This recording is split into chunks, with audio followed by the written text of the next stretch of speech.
effectively a spiritual hole with a government program?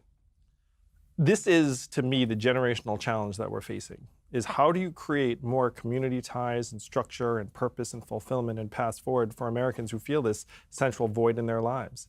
And of course, like $1,000 a month does not fill that void. But, and here's to me the path forward, is if you take a town in Missouri with 50,000 adults, and they're struggling with that sense of purpose, and then you say, hey, good news, now there's another $50 million in your community every month.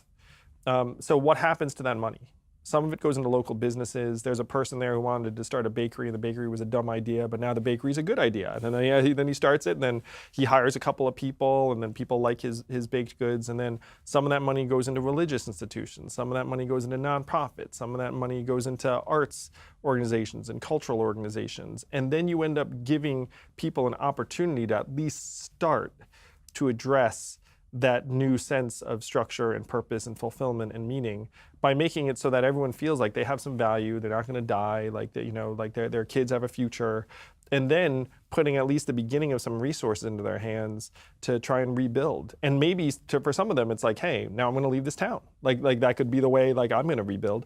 But that to me is the generational challenge. How do you restore that sense of self-worth and social capital and the rest of it?